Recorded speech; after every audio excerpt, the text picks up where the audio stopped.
Sir ఇది తమిళనాడులో ఉన్న ఒక గుడి అండి. ఓకే. ఇది కూర్మ అవతారంలో ఉన్న శ్రీ మహావిష్ణువు విగ్రహం.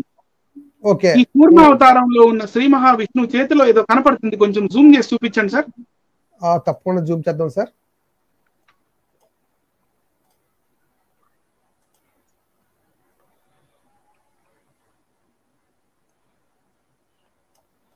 చూడండి, ఇగో చూడండి, ఈ ఆకారం చూడండి ఒకసారి.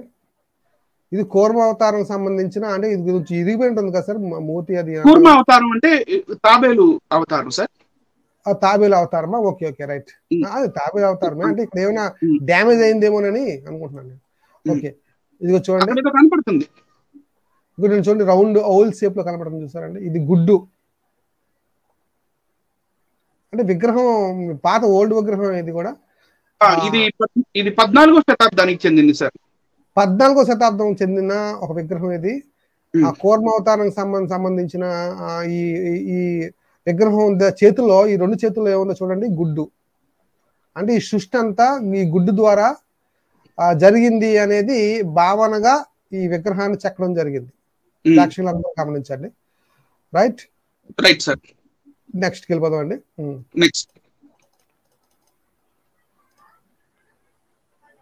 నెక్స్ట్ అండి, the laws of Manu. English లో అండి, ఇది ఇంగ్లీష్ మనుస్మృతి. ఇది ఇంగ్లీష్ మనుస్మృతి అండి. జాగ్రత్తగా మీరు గమనించండి. ఇక్కడ ఏముందో చూద్దామండి. చదువుతారా బ్రదర్? మీకు క్లోజ్ చేస్తాను, దగ్గర క్లోజ్ చేస్తాను. చూడండి, ఇగో చాలా జూమ్ ఇన్ అయింది సార్. ఓకేనా? కొంచెం జూమ్ అవుట్ చేయండి. బాగా ఎక్కువ జూమ్ ఉంది. ఎక్కువ జూమ్ ఉందా?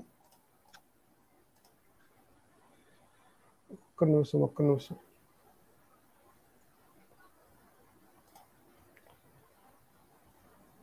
Hello sir. ఓకే, ఇక్కడ సార్ చూడండి సరిపోతుందా? ఓకే, ఇప్పుడు ఇది మనుస్మృతి 1వ అధ్యాయము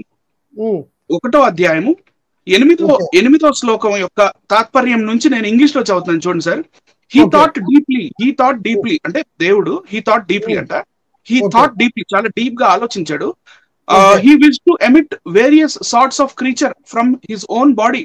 ఆయన శరీరంలో నుంచి ఎన్నో జీవరాశుల్ని సృష్టించాలి అని అనుకున్నాడు. First he emitted the waters.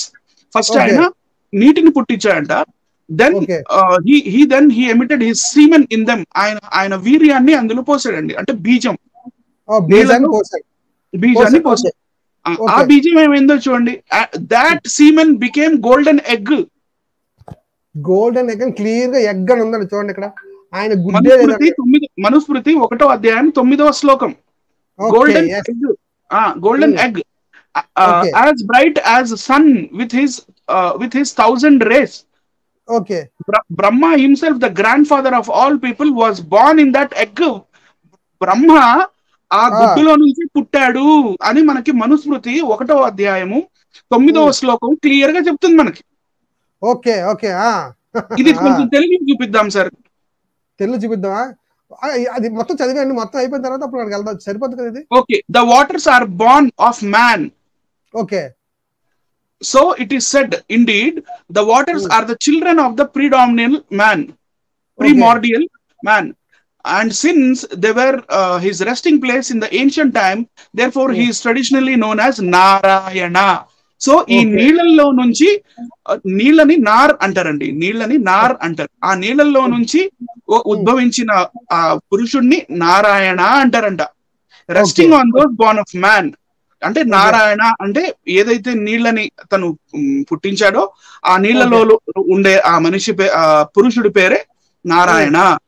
The one who is the first cause, unmanifested, eternal and essence of what is real and unreal, emitted the man who is known as the known in the world as Brahma. అంటే ఇక్కడ విష్ణువు గురించి చెప్పట్లేదు కానీ ఈ బ్రహ్మ గురించే చెప్తూ ఉన్నాడు. The lord dwelt in that egg. Brahma ఆ గుడ్డులో ఉన్నాడంట.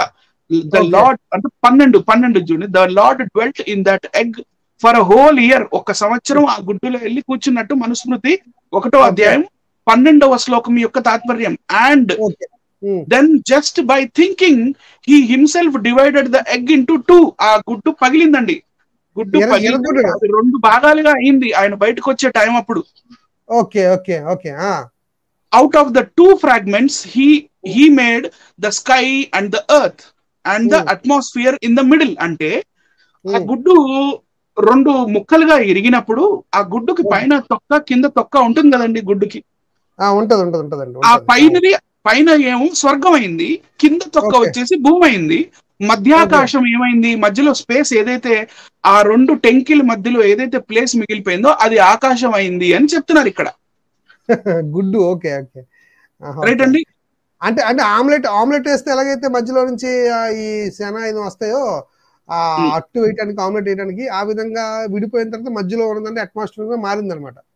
అవును సార్, అవునండి, అలా మారింది అని మనకి ఇక్కడ క్లియర్ గా కనపడుతుంది మనుస్మృతిలో. Right right. ఇది మనుస్మృతి అండి, తెలుగు అండి ఇది. కొంచెం జూమ్ చేయాలి సార్, ఇది నాకు. ఆ పరమాత్మ 9వ శ్లోకం ఏదైతే ఉందో ఆ 9వ శ్లోకం యొక్క తాత్పర్యం చదువుతున్నాను సార్. ఆ పరమాత్మ తన శరీరము నుండి వివిధ ప్రాణకోట్లను సృష్టింపదలచి తొలుత జలములను సృష్టించను. ఫస్ట్ వాటర్ సృష్టించాడండి, తరువాత జలముల ఆ జలమున మహాదాది సృష్టికి కారణభూతమై తన బీజమును ఉంచెను. ఇందాక సీమెన్ అని చెప్పారు, నేను బీజం అని చెప్పాను కదా సార్, అదే ఆ బీజమే పరమాత్మ యొక్క ఇచ్ఛాశక్తిని అనుసరించి మిక్కిలి పరిశుద్ధమైన బ్రహ్మాండమాయను. అంటే బ్రహ్మ అండము. రైట్ అండి. బ్రహ్మాండమున సమస్త లోక సృష్టికి కారకుడైన బ్రహ్మదేవుడు ఉదయించారు. రైట్ అండి. నెక్స్ట్ కిందకి వెళ్దాం. నీటిని నారలని అంటారు. ఈ నీరు నరుడని ప్రసిద్ధిగాంచిన పరమాత్మచే సృష్టింపబడ్డాయి. అవి అతని యొక్క సంతానం వంటివి. అట్టి నారములు నీరు నిలయముగా గల పరమాత్ముని నారాయణుడి పిలుస్తారు. ఇక్కడ నారాయణుడు అంటే దాని డెఫినేషన్ కూడా ఇచ్చారండి. నెక్స్ట్ అండి. అట్టి పరమాత్మ సమస్త చరాచర సృష్టికి కారణభూతుడు, నిత్యుడు, సదసత్ స్వరూపుడు. అట్టి పరమాత్మచే సృష్టింపబడ్డ పురుషుడినే బ్రహ్మదేవుడని పిలుస్తున్నాము. ఆ బ్రహ్మదేవుడు ఇంతకు ముందు చెప్పబడిన బ్రహ్మాండమున 1 సంవత్సరము తన ధ్యాన శక్తిచే ఆ అండమును 2 భాగములుగా చేసినాడు. ఇక్కడ కూడా గుడ్డు పగిలిందండి తెలుగులో కూడా. ఆ హేమాండము యొక్క Hema means gold. Hema means gold. ఆ హేమాండము యొక్క 2 భాగములలో పై భాగము స్వర్గముగా కింది భాగము భూమిగా చేసెను. అట్లే రెండుంటి యొక్క మధ్యనున్న భాగము ఆకాశము, అష్టదిక్కులు, అదే అలా కంటిన్యూ అవుతా ఉంటుంది. ఇందాక చెప్పిందే ఇక్కడ ఉంది క్లియర్ గా, అంతే కదా. గుడ్డు లేదంటారు ఏంటండి? క్లియర్ గా గుడ్డు ఉంది, మనుస్మృతి ప్రకారంగా గుడ్డు ఉంది. సరే, మనుస్మృతి మేము నమ్మము అంటారేమో సార్. ఆ ప్రాబ్లం కూడా ఉంది, మనుస్మృతిని మేము నమ్మము అనే ప్రాబ్లం కూడా ఉంది. So let us continue. ఇప్పుడు మనం శ్రీ మహాభాగవతం బమ్మెర పోతనామాత్యులు వారు 17వ శతాబ్దంలో ఏదైతే తెలుగులో తర్జుమా చేశారో పద్య భాగంగా తిరుపతి తిరుమల దేవస్థానం వారిది చూద్దామండి. ఇందులో ఏమంటుంది, ఇందులో ఈ బంగారం గుడ్డు అనేది ఉందా లేదా అనేది చూద్దాం సార్. ఇంకా కిందకి రండి సార్. ఆ పంచ అంటే ఇది 3వ స్కందం అండి. 3వ స్కందంలో గద్య భాగం 719వ గద్య భాగంలో ఏం రాసింది చూడండి. ఆ పంచభూతాలలో ఏ ఒక్కటికి ప్రత్యేకంగా లోకాన్ని సృష్టించడం చేత కాలేదు. పైన చెప్పిన అవన్నీ ఒక గుంపుగా కలిసి, అంటే పంచభూతాలు అనమాట. భూతస్య జాతః అని చెప్పి మనకి ఋగ్వేదం 10వ మండలం 121వ సూక్తంలో తను సార్ గారు కొంచెం వక్రీకరించి చెప్పారు కదా. అదే ఈ భూతస్య జాతః ఏం చేసినాయో చూడండి. ఆ పంచభూతములో ఏ ఒక్కదానికి ప్రత్యేకంగా లోకాన్ని సృష్టించడం చేత కాలేదు. పైన చెప్పిన అవన్నీ ఒక గుంపుగా కలిసి పంచభౌతికమైన ఒక బంగారు గుడ్డును సృష్టించాయి. ఆ బంగారు గుడ్డుని సృష్టించాయి. ఆ గుడ్డు మహాజలాలలో తేలియాడుతూ ఉండి వృద్ధి పొందుతూ ఉంది. గుడ్డు ఉంది కదా సార్, ఉంది గుడ్డు, బంగారు గుడ్డు ఉంది, మామూలు గుడ్డు లేదు. కింద చూద్దాం సార్, కింద ఏం జరిగింది ఆ గుడ్డుకి చూద్దాం. ఓకే. నారాయణుడు అని పేరుతో పరబ్రహ్మం, అంటే బ్రహ్మనే పరబ్రహ్మం 1000 దివ్య సంవత్సరాలు ఆ హిరణ్మయమైన అంటే గోల్డ్, హిరణ్మయమైన అండాన్ని అధిష్ఠించి ఉన్నాడు. ఆ శ్రీమన్నారాయణుడి బొడ్డు నుండి 1000 సూర్యుల కాంతులతో వెలుగుతూ సమస్త ప్రాణి సమూహానికి ఆశ్రమైన ఒకానొక పద్మం పుట్టింది. ఆ పద్మంలో నుండి భగవదంశతో చతుర్ముఖ బ్రహ్మ జన్మించాడు. ఉంది కదా, ఓకే లేదంటారు? నెక్స్ట్ ఇంకా ఇప్పటికి 2 గుడ్లు చూసాం సార్. 2 గుడ్లు చూసాం. ఇది 3వ గుడ్డు. ఇది విష్ణు పురాణం, శ్రీ విష్ణు మహాపురాణం, రైట్ అండి. విష్ణు మహాపురాణం 2వ అధ్యాయం సార్ ఇది. ఈ 2వ అధ్యాయంలో మనకి ఒక్క నిమిషం కొంచెం శ్లోకం చూపించండి సార్, శ్లోకాలు చూపించండి.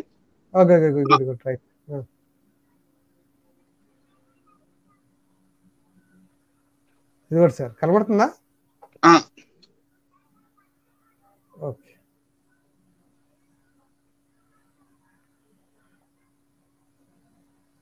రైట్ అండి. ఓకే, దాని అర్థం ఏంటి? Having combined therefore with one another, they assumed through their mutual association the character of one mass entire unity. అంటే ఒక మాస్ ఒకటి తయారైంది, అంటే మొత్తం ఒక ఈ పంచభూతాలు ఒక ఆబ్జెక్ట్ ని తయారు చేసాయి. And from the direction of spirit of the acquiescence of the indiscrete principle inclusive formed and egg. అదంతా ఒక గుడ్డుగా ఫామ్ అయింది. Formed and egg 29. దాని ఫుట్ నోట్ కూడా ఇచ్చారు. నేను ఫుట్ నోట్ పెట్టలేదు అంటే అవసరం లేదు. 29 యొక్క దాని అర్థం ఏంటి, ఎగ్ యొక్క అర్థం ఏంటి, ఫుట్ నోట్ మనకి ఫుట్ నోట్ లో తెలిసిపోతుంది మొత్తం, రైట్ అండి. Which gradually expanded like a bubble of water. అంటే నీటి బుడగలు, జలము నీరు కలిస్తే ఏదైతే బుడగ వస్తుందో ఆ బుడగలాగా ఉందంట ఆ గుడ్డు sir. This vast egg O sage compounded of the elements. ఈ పంచభూతాలతో ఏదైతే ఈ గుడ్డు చేయబడిందో అది నీళ్ల మీద తేలియాడుతుంది. And rested on the waters was the excellent natural abode of Vishnu in the form of Brahma. And there Vishnu, the Lord of universe, whose essence is inscrutable, assumed a perceptible form, and even he himself abided in it in the character of Brahma. ఇప్పుడు ఇక్కడ ఏంటంటే గుడ్డులోకి వెళ్ళి కూర్చున్నది విష్ణు, ఇందాకేమో బ్రహ్మ అన్నారు కదా. ఇక్కడ మారింది విష్ణు పురాణం కదా ఇది, అంటే విష్ణు పురాణం వచ్చినప్పుడు విష్ణు పురాణం కాబట్టి లోపలికి వెళ్ళి కూర్చున్నది విష్ణు. అదేనండి, ఏ పురాణం అయితే ఆయన హీరో అయిపోతాడు, విష్ణు హీరో అయిపోయాడు ఇక్కడ. రైట్ అండి. ఇది అగ్ని పురాణం, రైట్ అండి. అగ్ని పురాణంలోని 17వ అధ్యాయం నేను మీకు విషయ సూచిక పెట్టాను కావాలని, అర్థం అవుతుంది ఎక్కడుందని. అగ్ని పురాణంలోని 17వ అధ్యాయం చూపించండి సార్. 17వ అధ్యాయంలో ఏముందో చూద్దాం. Okay, right. అగ్ని పురాణం 15. ఇంకా కిందకి రండి సార్. కిందకి వస్తాను. Okay. The water, the taste principle came into being from this. The earth is known as smell principle. From the darkness, ego, the sense. Sorry, ivan వదిలేండి, ఇంకొంచెం పైకి వెళ్దాం సార్. పైకి కిందకా? అది బస్ 7th నుంచి చదువుతున్నాను చూడండి సార్. 7వ శ్లోకం 17వ అధ్యాయం 7వ శ్లోక తాత్పర్యం నుంచి. He created waters then. అప్పుడు ఆ దేవుడు స్వయంభూ అనే బ్రహ్మ ఏం చేశాడండి, ఫస్ట్ వాటర్ ని క్రియేట్ చేశాడు. The waters are referred to Nara, అంటే ఇందాక చెప్పాక నారాయణుడు, referred to as Nara because they are the creation of supreme spirit. Since this motion was first in them, he is known as Narayana, right అండి. The egg lying in the water was golden in colour. ఇంకేం కావాలి sir? Egg అని ఉంది చూడండి ఇక్కడ, egg అని గుడ్డు. ఈ గుడ్డు బంగారు వర్ణములో ఉన్నది, లేకపోతే ఇది బంగారు గుడ్డు అని మనకి 8వ శ్లోక తాత్పర్యంలో క్లియర్ గా తెలిసిపోతుంది క్లియర్ గా. yes, అగ్ని పురాణంలో. Okay, right. మళ్ళీ from that Brahma was born on his own accord. తను సొంతగా స్వయంగా బ్రహ్మే పుట్టాడు అందులోంచి. Whom we know all as self born. Swayambhu అంటే సొంతగా తను స్వయంగా పుట్టిన, అంటే ఎవరు పుట్టించలేదు అంటే స్వయంగా పుట్టిన వాడని. Having lived for 1 full year. ఇక్కడ 1 సంవత్సరం ఉన్నారు ఆ గుడ్డు లోపల. అప్పుడు హిరణ్య గర్భ, రైట్ అండి. ఇప్పుడు హిరణ్య గర్భ అంటే గోల్డెన్ ఎగ్గేనా? గోల్డెన్ ఎగ్గే. హిరణ్య గర్భ మేడ్ దట్ ఎగ్ ఇంటూ 2. అప్పుడు ఇక్కడ కూడా 2 ముక్కలైంది. The heaven and earth. Between those 2 pieces the Lord created the sky. అది అంటే పైది అంటే బిట్వీన్ దోస్ 2 pieces. పైదేమో స్వర్గం అయింది, కిందదేమో భూమి అయింది కదా, మధ్యలో ప్లేస్ స్కై అయింది అని ఇక్కడ కూడా అగ్ని పురాణంలో కూడా మనకి సేమ్ విషయం చెప్తున్నారు. Okay okay okay. నెక్స్ట్ అండి, ఇది బ్రహ్మ పురాణం. ఓకే. ఇది కొంచెం కష్టంగా ఉంటుంది తెలుగు, అయినా నేను ట్రై చేస్తాను సార్. ఆ పారాగ్రాఫ్ నుంచి పైకి కొంచెం పైకి వెళ్ళండి.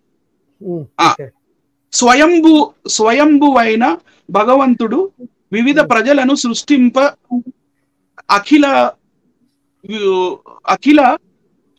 అభిలషించిన వాడై ప్రప్రథమున ఉదకములను అంటే ఉదకములను సృజించి వానియందు స్వకీయంబగు వీర్యంబును నిక్షేపించెను. అంటే వాటర్ లో వీర్యం పోశారు అంటే బీజము. ఉదకంబులు నారంబులను చెప్పబడును. ఆ జలంబులు అయినంబు ఆయన స్థానములుగా ఉన్నాయి అంటారు. ఓకే గల వాడు గావుననే యా భగవానుడు నారాయణ నామంబున విఖ్యాతుండ అయ్యను.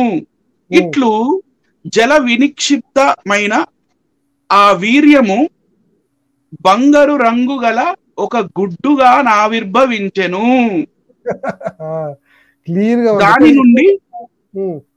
దాని నుండి బ్రహ్మదేవుడు స్వయముగా ఉద్భవించెను.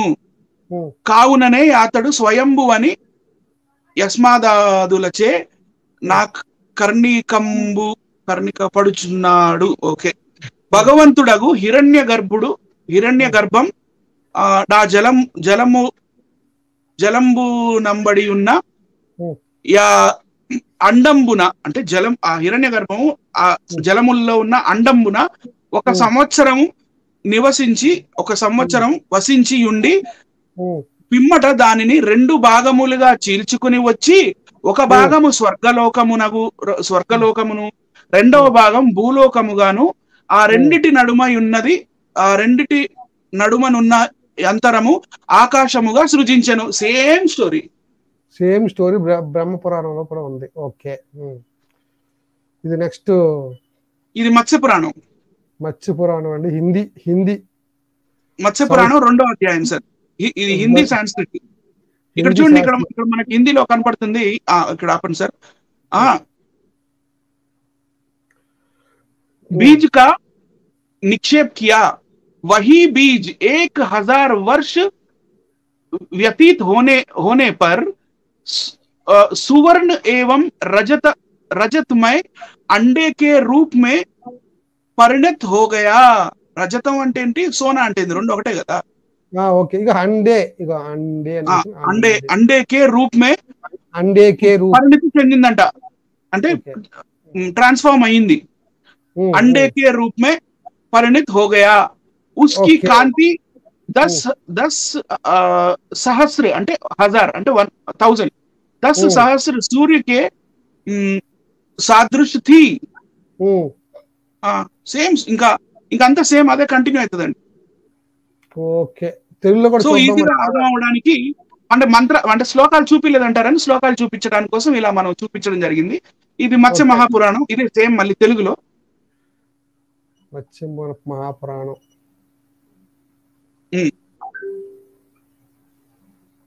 వాటి యందు వీర్యమును ముందు లైన్ నుంచి చదువుతాం సార్. ఆ పరమాత్మయే అంటే నేను చదువుతున్నాను. ఆ పరమాత్మయే స్వయముగా ఉద్ధృతుడు అయ్యను. తనకు శరీరము కావాలనని, అసలు ఈ గుడ్లోకి వెళ్ళి కూర్చునే అవసరం ఏమొచ్చింది అంటే తనకి శరీరం లేదండి. ఆ పరమాత్మకి శరీరం లేదు. శరీరం కావాలంటే గుడ్డులో కూర్చొని ఇన్క్యుబేషన్ అవ్వాలి.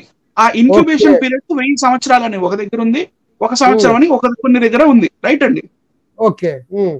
అక్కడ కూడా కాంట్రడిక్షన్స్ ఉన్నాయి. దేవుడికి శరీరం కావాలంటే వెళ్ళి గుడ్డులో కూర్చోవాలనేది టాపిక్ ఇక్కడ. ఓకే, గుడ్డు టాపిక్. ఓకే. ఈ గుడ్డు ఎందుకంటే కానీ శరీరం లేకముందే వీర్యం వచ్చేసింది చూడండి. Okay okay okay. నారాయణుడు అతని ప్రసిద్ధి పొందినవాడు అగు ఆ పరమాత్మయే స్వయముగా ఉద్భుతుడు అయ్యను. తనకు శరీరము కావాలనని సంకల్పించుకొనుచు సమస్త జగత్తును సృష్టింపదలచుచు మొదట జలమునే సృష్టించెను. వాటి యందు వీర్యములు నిలిపెను. ఆ వీర్యమే గొప్పదియు పెద్ద పరిమాణము కలదియు అగు బంగారు గుడ్డుగా అయ్యను. అది 1000 సంవత్సరముల కాలము పాటు సూర్యుడే లేనిదై చీకటితో ఆవరింపబడినదై ఉండెను. మహా తేజస్సు స్వరూపుడగు పరమాత్మ తన నుండి పుట్టిన గుడ్డు లోపల ప్రవేశించి అవ్యక్తమగు మత్స్య రూపము వదిలి మరల విష్ణుత్వము పొందెను. అంటే ఇక్కడ మత్స్యం చెప్తుంది అనమాట. ఎవరు చెప్తున్నారు? చేప చెప్తుంది. చేప. ఓకే. పైన ఉందా మత్స్యము పలికెను అని ఉంటుంది. అవునండి, ఉంది. ముందు పేజీలో ఉంటది. ఓకే, హిందీలో ఉంటది. Okay okay. మత్స్య భగవాన్ నే కహా అని అలా ఉంటుంది అనమాట. Okay okay okay. రైట్. మత్స్యము కేవల సత్ చిత్ ఆనంద రూప విష్ణువు ప్రవేశించి యుండువాడు. దాని లోపల ఆ భగవానుడు మరలా సూర్యుడు అయ్యను. ఆదిభూతుడు కావున ఆదిత్యుడు వేద అంటే ఇక్కడ గుడ్డులో నుంచి ఫస్ట్ సూర్యుడు పుట్టిందని ఉంది సార్ ఇక్కడ. గుడ్లో సూర్యుడు పుట్టాడు ముందు. Okay okay. వీక్షకులందరి పాయింట్స్ బాగా నోట్ చేసుకోవాలి. పైదేమో స్వర్గం అయింది, కిందేమో భూమి అయింది, మధ్యాకాశం అయింది. కానీ కొన్ని చోట్ల ఫస్ట్ మనకి ఈ గుడ్డులో నుంచి సూర్యుడు పుట్టినట్టుగా కనపడుతుంది. రైట్ అండి. అంతటా దివ్యమగు ఆ అండము 2 ముక్కలాయను. అతడు అన్ని దిక్కులను శాశ్వతమగు అండము నడుమ ఆకాశమును నిర్మించను. దాని మావిని ఆశ్రయించి లోపలి వైపున పర్వతములు. ఇక ఇవన్నీ చాలా ఎలా ఉంటాయండి సార్, పర్వతాలు, నదులు, సముద్రాలు. ఇక అవి అన్ని ఎట్లా పుట్టినాయి, ఈ మృత సముద్రం ఎట్లా వచ్చింది, అది నెయ్యి, అవి ఇవన్నీ ఉంటాయి ఇందులో. ఇప్పుడు మన టాపిక్ కాదు కాబట్టి లెట్ us జస్ట్ ముందుకు వెళ్ళిపోదాం. ఇది ఇంకొక వర్జన్ మత్స్య పురాణంలోనే. ఇది ఆర్ష భారతి ట్రస్ట్ వాళ్ళు ఉంటారు కదా, ఆ వర్జన్ అండి అది. ఇది ఇక్కడ చూడండి. అందు బీజమును సృష్టించెను. అది సువర్ణ రజతమైన అండమయ్యెను. అది 10,000 సూర్యుల ప్రభ కలిగి ఉండెను. అది పుట్టుకకు 1000 సంవత్సరములు పుట్టెను. మహా తేజస్వియగు ఆ స్వయంభువు. నెక్స్ట్ కింద స్వయంభువు విచిత్ర మహిమ గలవాడు కావున తాను సృష్టించిన దాని యందు దానే ప్రవేశించెను. అట్లు సర్వవ్యాపి అగుటచే అతనికి విష్ణువు అను నామము సార్థకమయ్యను. అంటే he is both Vishnu and Brahma are one అని చెప్తున్నారు ఇక్కడ. ఇద్దరు ఒకటే. ఓకే, ఒకళ్ళే అని చెప్తున్నారండి. నెక్స్ట్ అండి ఇంకొక, ఇప్పుడు 6 డజన్ అయినాయా? అయ్యాయండి. కూర్మ పురాణం. ఇది కూర్మ మహాపురాణం. ఇది అనువాదం చేసిన వాళ్ళు కేవి సుందరాచార్యులు వారు. ఈ బుక్ ప్రచురణ చేసింది తిరుమల తిరుపతి దేవస్థానం వారండి. మా సొంత ఏమి కాదు, క్రైస్తవులు ముద్రించి ఏదో చూపిస్తున్నారు అని అనడానికి. ఎందుకంటే కామెంట్స్ చేయడం ఏముందండి, ఊరికి అనేస్తే ఏమన్నా అలా పడి ఉంటదని చెప్పి క్రైస్తవులు PDF చూపిస్తారు, ఏందో సొంతగా క్రియేట్ చేసి అని మాట్లాడుతుంటారు. మాకేం పట్టింది సార్, మాకెందుకు అబద్ధాలు చెప్పే అవసరం లేదండి, ఉన్నాయి చూపిస్తున్నాము, నమ్మితే నమ్మండి. డైరెక్ట్ గా పుస్తకాలే, ఇంకేం అవసరం లేదు మాకు. మనమే సొంతగా ఏం చెప్పలేదు, ఉన్నదేగా చదివింది ఇప్పుడు దాకా సార్. ఓకే, అవును. ఇగో 2019 లో ప్రింట్ అయింది ప్రచురణ. జస్ట్ 2 years అయింది ఇది. తిరుమల తిరుపతి దేవస్థానం. రైట్. ఇప్పుడు కూడా చూడండి.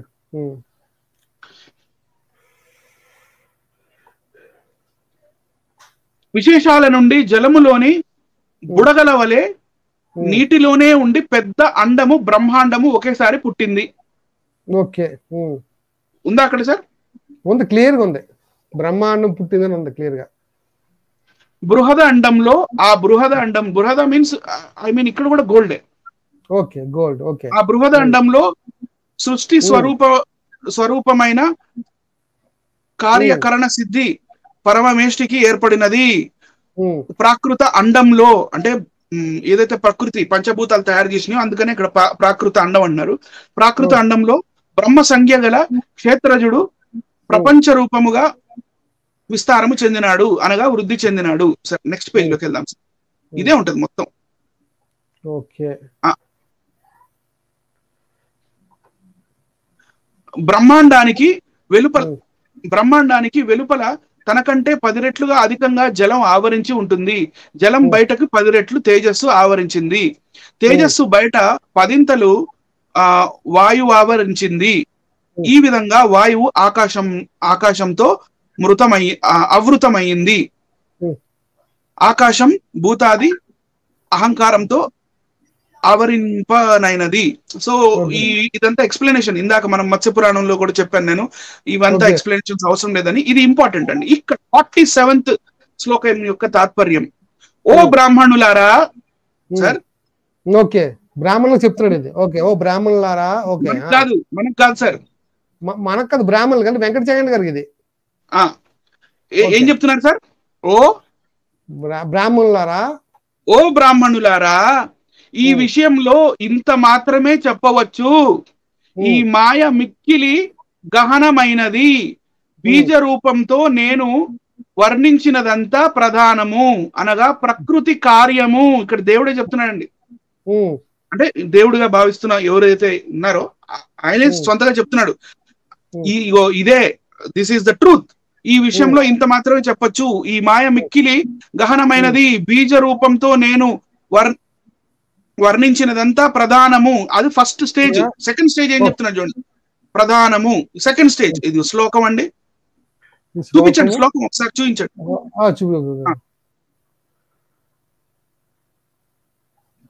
లాస్ట్ లైన్ చదువుతున్నా. హిరణ్య గర్భో భగవాన్ బ్రహ్మ వై కనకాండజః. కనక అండజః, కనకమైన, కనకం అంటే గోల్డ్, అండ అంటే గుడ్డు, జహ అంటే పుట్టటం అన్నమాట. కనకాండజః, బంగారు గుడ్డు నుంచి పుట్టినవాడు హిరణ్య గర్భుడు. చూడండి సార్ నెక్స్ట్ కింద. కూర్మ మహాపురాణం పూర్వార్థం, దాని ఇక్కడ 44 పేజ్ లో దీని అర్థం ఉంది. ఈ మాయ మరేదో కాదు, ప్రజాపతి పరమమూర్తియే. ఇది వేదాల అభిమతం. వేదాల్లో ఏదైతే రాసి ఉందో, ఋగ్వేదం 10వ మండలం 121వ సూక్తం 1-2 మంత్రాల ఒక అర్థం ఏదైతే ఉందో, ఈ మాయ మరేదో కాదు, ప్రజాపతి పరామూర్తియే. ఇది వేదాల అభిమతం. ఋగ్వేదం 10వ మండలం. వేదాల నుంచి తీసుకున్నది, వేదాల నుంచి మేము తీసుకున్నాం అనే కాన్సెప్ట్ అన్నమాట ఇది. యాక్చువల్లీ వేదాల్లో ఉన్నదానికి అర్థం ఇదని చెప్తున్నారు. ఓకే, వెంకట చాగంటి గారు చెప్పిన ఆత్పాక్ కరేపాక్ స్టోరీ కాదు.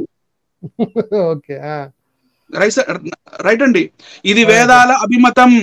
7 లోకాలతో కూడిన ఈ బ్రహ్మాండం అంతా పరమేష్టి రెండవ శరీరం.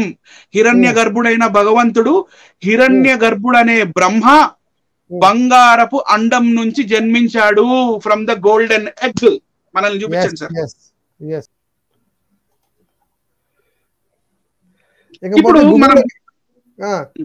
ఇప్పుడు మనం గూగుల్లోకి వెళ్ళిపోదాం.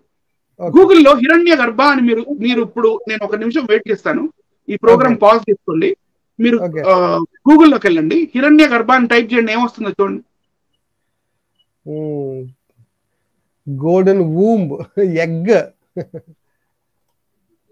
కామెంట్స్ తెలియజేయండి దయచేసి. కామెంట్స్ తెలియజేయండి ఎవరైనా. హిరణ్య గర్భ, Sanskrit Hiranya Garbha, literally the golden womb or golden egg. అండము, బ్రహ్మాండము. హిరణ్య గర్భ అంటే అండము, గోల్డ్,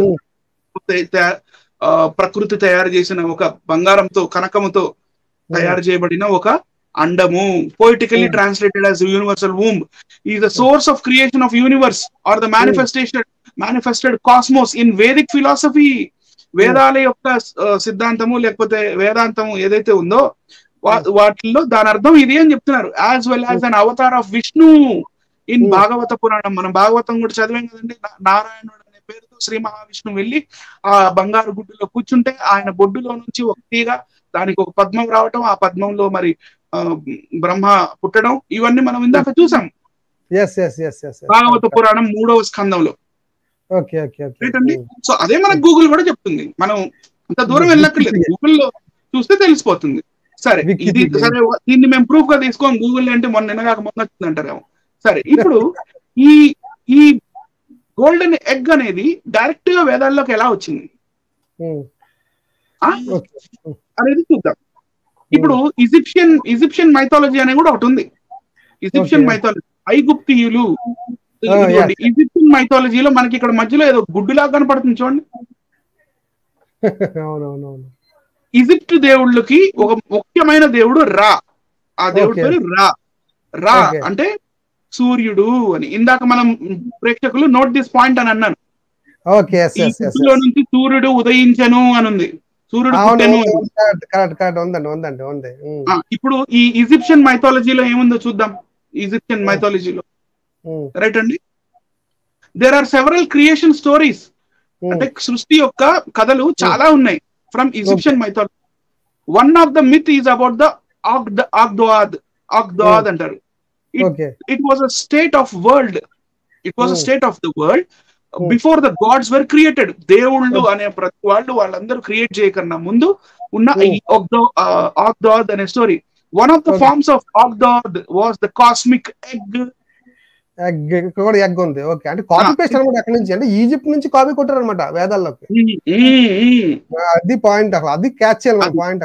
ఓకే, ప్రేక్షకులు చాలా తెలివైన వారు సార్, తెలియని వారు. అంటే అక్కడ నుంచి కాపీ పేస్ట్ చేసుకుని ఎన్ని కథలన్నీ ఇక్కడ తీసుకొచ్చారండి. అయితే forms of Agdad was the cosmic egg wherein all the deities and spirits were born in the stage in the stage called the first occasion. Right అండి. తర్వాత ఇక్కడ చూడండి, సన్ గాడ్ రా. ఇందాక చెప్పాను కదా మనం మత్స్య పురాణాలు కూడా చూసాం. The first occasion sun god Ra hatched from the egg bringing all life with him. సూర్యుడు కూడా ఈ గుడ్డులో నుంచే పుట్టినట్టుగా మనకి సేమ్ అండి. ఈజిప్టియన్ మైథాలజీ నుంచి వీళ్ళు కాపీ కొట్టారు అని అర్థమైపోతుంది. తర్వాత నెక్స్ట్ వచ్చేసి ఇప్పుడు గ్రీక్ మైథాలజీలోకి వెళ్దాం. Okay, Greek. ఓకే, దాన్ని ఆర్ఫిక్ ఎగ్ అంటారు గ్రీక్ లో. Okay okay, right. ఓకే, అంటే గ్రీక్ దేవుడు ఒక దేవుడు ఉన్నాడు, ఆయన పేరు ఆర్ఫియస్ అండి. Orpheus god. Okay, ORPHEOUS Orpheus అని. ఆర్ఫియస్ అనే దేవుడు ఆర్ఫిక్ ఎగ్ ఎలా చేశాడో చూద్దాం. The Orphic egg is an ancient Greek Orphic tradition in the cosmic egg is the cosmic egg. అంటే గ్రీక్ మైథాలజీ ఏదైతే ఉందో అందులో ఒక ట్రెడిషన్, ఆర్ఫిక్ ట్రెడిషన్ అనేవాళ్ళు ఇలా వాళ్ళ నమ్మకాలు ఉన్నాయి. కాస్మిక్ ఎగ్ అనేది from which hatch the primordial hermaphroditic deity Phanes అనే దేవి దేవతలు. వీళ్ళంతా వీళ్ళ లిస్ట్, వీళ్ళందరూ ఈ గుడ్డులో నుంచే మొత్తం వచ్చారు వీళ్ళందరూ. ఓకే ఓకే ఓకే, ఇదంతా ఒక గుడ్డు కథ అనమాట అయితే. Okay, hello,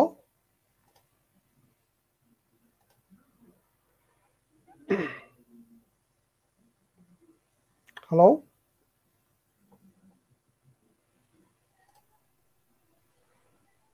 yes sir. Continue చేయండి. సారీ ఫర్ ద బ్రేక్, నేను చిన్న అంటే నెట్వర్క్ ప్రాబ్లం వచ్చింది. ఓకే, సో ఈ దేవతలందరూ వచ్చారు, కానీ హూ ఇన్ టర్న్ క్రియేటెడ్, ఇక్కడ వీళ్ళకి ఒక పాము ఉంటుందండి. హూ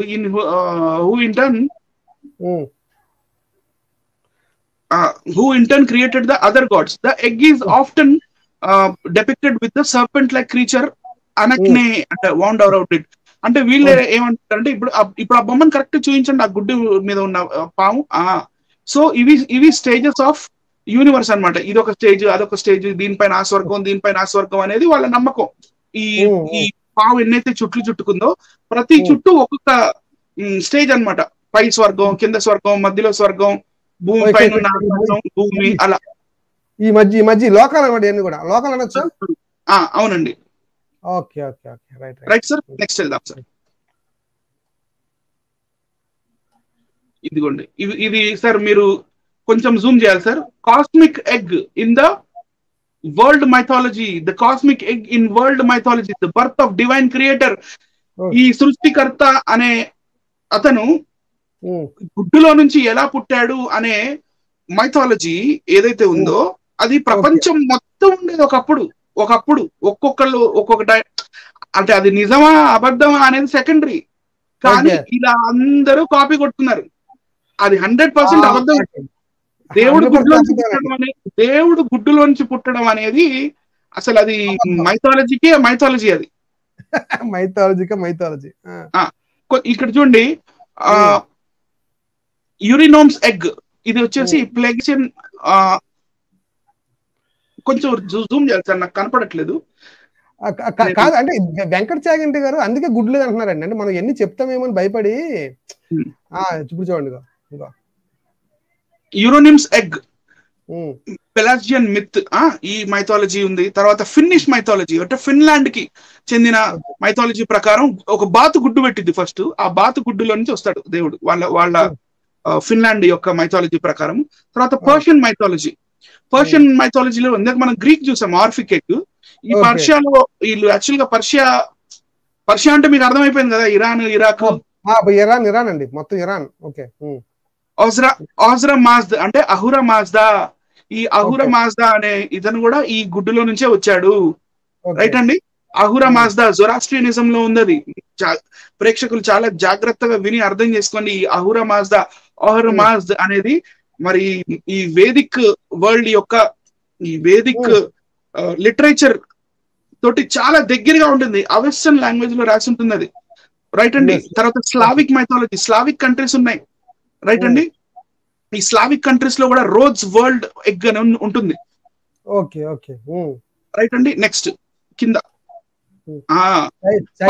మైథాలజీ, చైనీస్ కూడా ఇలాగే నమ్ముతారు, దేవుడు గుడ్డులో నుంచి వచ్చాడని. చైనీస్.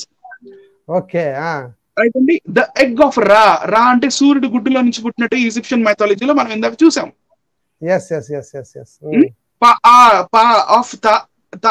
అంటే పాలినేషియా అనే దేశంలో వాళ్ళు కూడా పురాతన కాలంలో మరి ఇలాగే నమ్మేవారు, దేవుడు కూడా ఒక గుడ్డులో నుంచి వచ్చాడని. మనం గ్రీక్ ఆర్ఫిజం అంటే ఆర్ఫిక్ ఎగ్ గురించి చూసాం మనం. ఆర్ఫిక్ ఎగ్ గురించి మనం చూసేసాం, అయిపోయింది. తర్వాత Hindu mythology, the golden egg, Hiranyagarbha. అంటే ఇక్కడ నా పాయింట్ ఒకటి చెప్పాలి బ్రదర్. హిందూ మైథాలజీ అంటే ఇలా ఉంది ఆల్రెడీ, వేదాల్లో అయితే ఖచ్చితంగా ఉంది. దాన్ని కప్పిపుచ్చటానికంటే ఒకవేళ మిగతా వాళ్ళతో పోల్చి మనల్ని కూడా కలిపేస్తారు అనే కాన్సెప్ట్ వీళ్ళు భయపడి అసలు ఎగ్గేలేదు అంటున్నాడు ఆయన. ఇది సైన్స్ విరుద్ధం కదా ఇది. అంటే సైన్స్ కి విరుద్ధం. బైబిల్లో మరి ఎగ్గ కోసం ఎక్కడ ఉండదు, అది సైన్స్ కి దగ్గరగా ఉంటది. దెబ్బ అయిపోతాం అని చెప్పి ఆయన ఏమంటాడంటే అసలు ఎగ్గేలేదు అనేస్తాడు ఒక మాటలో. కానీ ప్రపంచ దేశాలన్నిటిలో కూడా ఇదే కాన్సెప్ట్ ఉంది. ఇండియాలో కూడా గుడ్డు కాన్సెప్ట్ ఉంది. రైట్. ఓకే. ద అడ్యునోస్టాయ్ అంటే డోగోన్ మైథాలజీ. తర్వాత జాపనీస్ కూడా, not only Chinese. Next the egg of chaos, Japanese mythology. ఆ తర్వాత బంటు mythology, the earth and the sky egg. Photo చూడండి, ఈ గుడ్డు సొన ఏదైతే సొన కారిందో ఆ కారిన సొన నుంచి ఈ భూమి వచ్చిందని నమ్మకం వాళ్ళది. Okay. The cosmic egg in the world mythology, అందులో ఇండియా కూడా ఉంది చూడండి. హిందూ మైథాలజీ కూడా ఉంది, గమనించాలి. ప్రేక్షకులు అందరూ బాగా అబ్జర్వ్ చేయండి. ఇక్కడ నేను ఏం చెప్పాలనుకుంటున్నానంటే బ్రదర్, మనం చూపిస్తాను, అయిపోయింది కనుక ఇది. ఇక్కడ నేను ఏం చెప్పాలనుకుంటున్నానంటే ఈ వెంకట చాగంటి గారు మన ప్రోగ్రామ్ చూసిన తర్వాత ఈ హిరణ్య గర్భం కోసం మనం మాట్లాడిన తర్వాత ఆయనకు భయం పుట్టుకుందండి. ఏంటంటే గుడ్డు అని ఎప్పుడైతే మనం తీసుకొచ్చామో ఆటోమేటిక్గా సైన్స్కి వ్యతిరేకం అయిపోద్ది. ఫస్ట్ పాయింట్, సైన్స్ దాన్ని అంగీకరించదు. ఇకపోతే ఎక్కడ చూసినా సరే ప్రపంచంలో గ్రీక్ అన్నారు, చైనా అన్నారు, జపాన్ అన్నారు, పర్షియా అన్నారు, గ్రీక్ అన్నారు, రకరకాల మైథాలజీస్ లో పాటుగా హిందూ మైథాలజీ కూడా అక్కడ మనకు ఉంది పాయింట్. సో అలాగని మనం వాళ్ళు కలిపేస్తే వేదాలని ఆటోమేటిక్గా సైన్స్కి వ్యతిరేకం అయిపోతారు. ఆ విషయానికి భయపడి ఏం చేస్తున్నారంటే 2 ఎపిసోడ్స్లో కూడా ఆయన మాట్లాడేది ఏంటంటే ఓన్లీ ఆ పర్టికులర్ శ్లోకానికి సంబంధించిన విషయాన్ని ఎత్తి చూపిస్తూ ఆ ఛందస్సు ఎప్పుడు చూస్తానంటే వీళ్ళు మనం ఏమైనా ప్రశ్న అడిగా అనుకోండి మీకు సంస్కృతం రాదని తప్పించుకుంటారు ఫస్ట్. రెండోది ఏమంటారంటే స్వరము ఛందస్సు ఎవరు రాశారు అంటే ఋషి ఎవరు దేవత ఎవరు ఇవి అడుగుతారండి వీళ్ళు. అవెందుకని మాకు ఆ సౌండ్ ఏంటో లేకపోతే ఆ ఋషి ఏంటో అవన్నీ మాకెందుకు, పాయింట్కి రండి. విషయం ఏంటి అసలు పాయింట్, అసలు ఆ విషయం ఏంటో తెలియకుండా ఆ ఛందస్సు ఏంటి, ఆ స్వరం ఎవరు, ఆ దేవత ఎవరు, ఇవన్నీ మాకెందుకు చెప్తారు పాయింట్ చెప్పకుండా. అంటే తప్పించుకునే వైఖరి తప్ప, జనాల్ని ఏంటంటే తప్పుద్రోవ పట్టించే వైఖరి తప్ప నిజం చెప్పాలనే వైఖరి మాత్రం లేదు. మనం చెప్పాం కదా, మరి ఎలా రియాక్ట్ అవుతారో చూద్దామండి. ప్రేక్షకులు అందరూ కూడా గమనిస్తారండి, గమనించండి. వీళ్ళు తప్పుదోవ పట్టిస్తున్నారు. హిరణ్య గర్భం అంటే అక్కడ గుడ్డు కోసం చెప్పబడింది, ఎందుకంటే పురాణాలు అంతా కూడా గుడ్డు కోసమే. మేము చాలా గుడ్లు మీకు చూపించాం ఈ రోజు, చాలా గుడ్లు చూపించినట్టున్నాం సార్. పై మాట చూపించాం, 12 పై మాట చూపించాం. అలాగే ప్రపంచ దేశాల్లో ఉన్న ప్రతి మైథాలజీలో ఉన్న గుడ్లు కూడా మీకు చూపించాం ఫొటోస్తో సహా. వేదాల్లో కూడా ఈ ఉంది గుడ్డు స్టోరీ ఉంది. ఈ గుడ్డు స్టోరీలో ప్రజాపతి కదా, ఈయన ప్రజాపతి దానికి సృష్టికర్త. ఎస్, అక్కడ సృష్టికర్త ప్రజాపతిగా కనబడుతున్నాడు. ఆ ప్రజాపతిని ఎవరు కూడా ఇప్పుడు ప్రజెంట్ ఆరాధించరు. పురాణంలో ఉన్న దేవుళ్ళు దేవతలను ఆరాధిస్తుంటారు. చెప్పండి. ఋగ్వేదం 10వ మండలం 82వ సూక్తంలో అది విశ్వకర్మ సూక్తం. ఓకే, గుడ్డుని తయారు చేసి విశ్వకర్మ ఆ గుడ్డుని తన ఛాతి మీద పెట్టుకున్నాడు అని కూడా ఉంటది. ఇంకా నేను కవర్ చేయలేదు, ఎందుకు లేపోనండి అని. అన్ని కవర్ చేయాలి బ్రదర్, అన్ని కవర్ చేస్తే తెలిసేది కదా. లేదు అంటే వీళ్ళు ఏమంటారంటే క్రైస్తవులు వాళ్ళకి ఏమీ తెలీదు, వాళ్ళకి జ్ఞానం లేదు, మూర్ఖులు అంటారు. క్రైస్తవుడు దేవుడికి ప్రార్థన చేసుకుంటాడు సార్. ఆ జ్ఞానం దేవుడే ఇస్తాడు. ఆ జ్ఞానం దేవుడు ఇచ్చినప్పుడు కాదని ఎదురు ఆడుటకును వీరు లేదని అనడానికి ఆ వాక్కుని దేవుడే ఇస్తాడు. Yes correct.